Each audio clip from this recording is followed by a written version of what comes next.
Salut, j'espère que tu vas bien. Aujourd'hui, je te retrouve pour une nouvelle vidéo qui est un nouveau Monday Talk. J'espère que ça va te bénir, que ça va te faire du bien, que ça va t'encourager. Et si c'est la première fois que tu es sur la chaîne, je te souhaite la bienvenue. Je m'appelle Esther, je fais pas mal de vidéos tournées autour de la foi en Christ. Donc, si ça te parle, surtout, n'hésite pas à t'abonner. Et puis moi, je te retrouve tout de suite.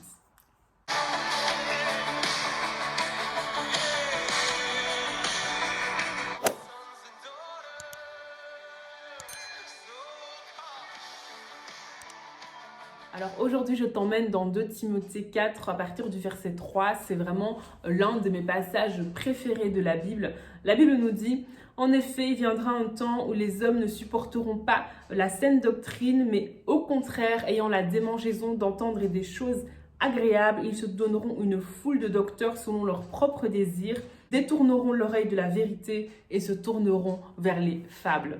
En fait, c'est l'apôtre Paul qui parle à son fils spirituel Timothée, et je trouve que ce verset, ce passage est tellement d'actualité. C'est quelque chose qu'on voit tellement dans la société d'aujourd'hui.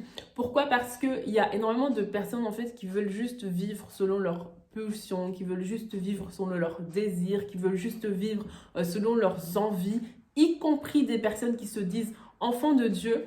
Et ils ont tellement envie de juste faire ce qu'ils veulent, d'être les maîtres de leur vie, les maîtres de leur lendemain, etc., qu'ils préfèrent en fait se détourner totalement de la vérité de la parole de Dieu, se détourner totalement de ce que dit la Bible, se détourner totalement des vérités bibliques pour avoir énormément de personnes qui vont leur enseigner des choses, qui vont leur transmettre des choses, que ce soit des personnes qui sont guidées par l'Esprit de Dieu ou pas, tant que ce sont des personnes qui leur disent des choses qui leur plaisent, qui leur disent des choses qui plaisent, qui correspondent à leurs convictions, qui correspondent à leur façon de voir les choses, ces personnes-là acceptent tout ce genre de choses.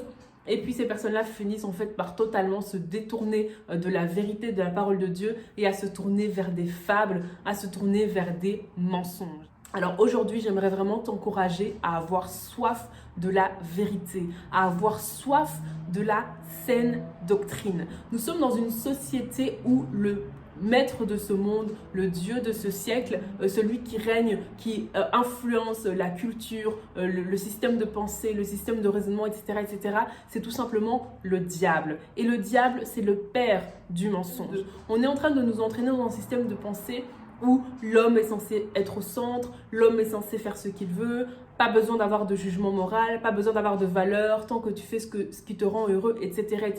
C'est vraiment tout ce genre de système de pensée en fait qu'on voit dans la société. Mais quand même te rappeler que la Bible nous dit que large est le chemin qui mène à la perdition, mais resserré et étroit est le chemin qui mène à la vie.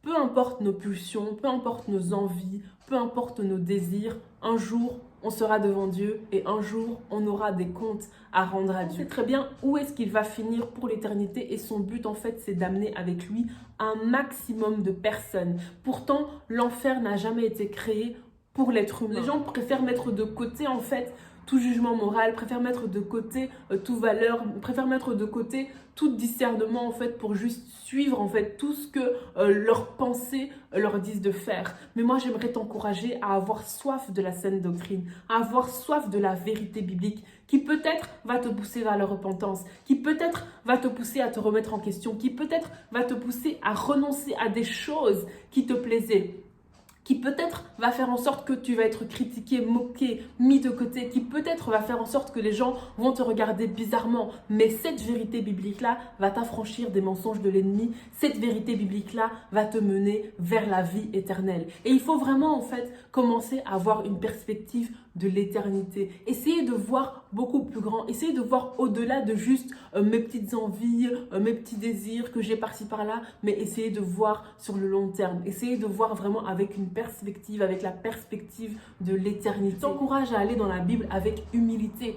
Énormément de personnes, même des personnes qui se disent enfants de Dieu, qui se disent amoureux du Seigneur, vont dans la Bible avec énormément d'idées reçues, vont dans la Bible avec énormément de préjugés, vont dans la Bible avec déjà leur système de pensée, leur façon de voir les choses et commencent à chercher dans la Bible ceux qui les arrangent et commencent à chercher des enseignants qui vont matcher leurs convictions, qui vont matcher leur façon de voir les choses. Mais moi, je t'encourage vraiment à aller dans la Bible avec un cœur pur et sincère, en étant dans une perspective où tu veux recevoir du Seigneur, qu'il puisse t'enseigner, qu'il puisse te corriger, qu'il puisse te donner des révélations, que tu puisses aller de gloire en gloire avec lui. Soupire après la vérité de la parole de Dieu. Soupire après la saine doctrine. Peu importe ce que la société dit, sur tous les sujets du monde, sur tous les sujets qui sont traités, je n'en ai absolument rien à faire de ce que la société dit. Les gens peuvent dire que je suis folle, les gens peuvent dire que je suis culottée, les gens peuvent dire que je suis orgueilleuse, les gens peuvent dire ce qu'ils veulent, je n'en ai rien à faire. Moi, ce qui compte, c'est qu'est-ce que dit la Bible, qu'est-ce que dit la parole de Dieu sur tous les sujets de société.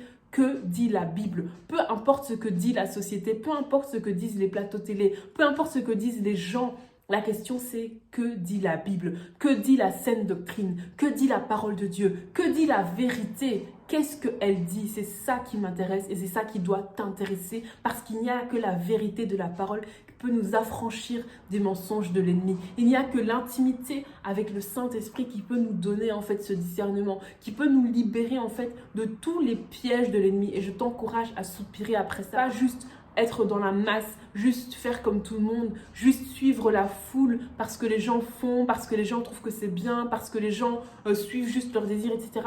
Non, toi désire être conduit par l'Esprit de Dieu, désire être conduit par la parole de Dieu, désire en fait être un véritable disciple de Christ. Jésus-Christ n'en avait rien à faire de ce que les gens disaient. Jésus-Christ n'en avait rien à faire de ce que les gens faisaient. Ce qui comptait pour lui, c'était qu'est-ce que le Père voulait pour lui. C'est la volonté du Père. Et c'est véritablement cette attitude-là, cette mentalité-là que nous devons vraiment t'encourager à soupirer après la vérité biblique, à soupirer après la parole de Dieu. Peu importe ce que les gens te disent autour de toi, peu importe ce que les gens dans ta classe disent, tes camarades de classe, tes collègues, ta famille, etc. Soupire après la parole de Dieu. D'autant plus, mon frère, ma soeur, que quand on sera devant Dieu, on ne sera pas en groupe. En fait, il y a des personnes, on dirait qu'ils croient que quand ils vont être devant Dieu, ils seront avec leur groupe d'amis, ils seront avec leur classe, avec leurs collègues, qu'ils seront avec leurs parents, avec les frères et sœurs. Quand on sera devant Dieu, on ne sera pas en groupe. On ne sera pas en groupe de 5, on ne sera pas en groupe de 10, on ne sera pas avec notre classe, on ne sera pas avec nos collègues, on ne sera pas avec nos parents, nos frères et sœurs. Même les personnes qui sont mariées, quand ils seront devant Dieu, ils ne seront pas à deux en fait. Ils seront seuls. Ça sera individuel. Donc il faut arrêter en fait de vouloir suivre la foule, il faut arrêter de vouloir plaire aux hommes, il faut arrêter de vouloir se fondre dans la masse parce que quand on sera devant Dieu, on ne sera pas en groupe en fait. On ne sera pas en groupe, ce sera chacun avec sa destinée, chacun avec le style de vie qu'il a vécu, chacun avec ses choix qui devra rendre des comptes en fait. Et donc je t'encourage à être sérieux dans ta relation avec Dieu, à être sérieux dans l'approche que tu as de la vérité de la parole de Dieu, à ne pas te laisser bêtement en fait aller dans des fables, dans des mensonges, dans des choses qui sont là pour séduire les gens et pour perdre les gens, mais à véritablement t'accrocher à la parole de Dieu qui est la vérité. Seigneur, je te remercie pour mon frère, pour ma sœur. Seigneur, je prie pour que nous soyons des personnes qui sont déterminées, Seigneur, à marcher selon tes voies, déterminées à marcher selon ta volonté, déterminées, Seigneur, à chercher dans ta parole des révélations, à chercher dans ta parole des trésors qui vont nous transformer. Peut-être que devant les gens, nous allons paraître comme des fous. Peut-être comme devant les gens, nous allons paraître comme des insensés. Peut-être devant les gens, nous allons paraître comme des personnes qui sont coincées. Mais Seigneur, au moins nous savons que nous marchons selon ta parole. Au moins nous savons que nous avons des valeurs. Au moins nous savons que nous faisons ta volonté. Et ce n'est pas aux hommes que nous voulons plaire, Seigneur, mais c'est à toi que nous voulons plaire. Merci Seigneur pour ce que tu fais dans nos vies, que nous soyons des personnes audacieuses, des personnes courageuses, des personnes qui n'avons pas peur de nous lever pour les valeurs bibliques, qui n'avons pas peur de brandir tout haut ce que la Bible dit. Merci Seigneur, Amen.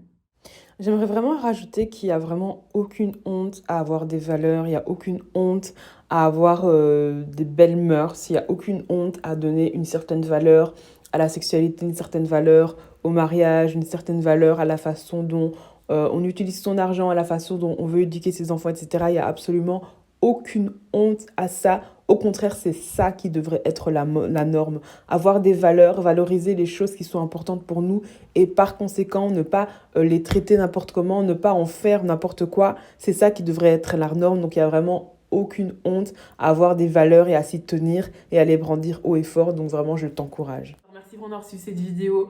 J'espère qu'elle t'a béni, qu'elle t'a fait du bien. Si c'est le cas, n'hésite surtout pas à la partager autour de toi. Et puis moi, je te retrouve très vite pour une prochaine vidéo. Bye. Nous continuerons à le chanter.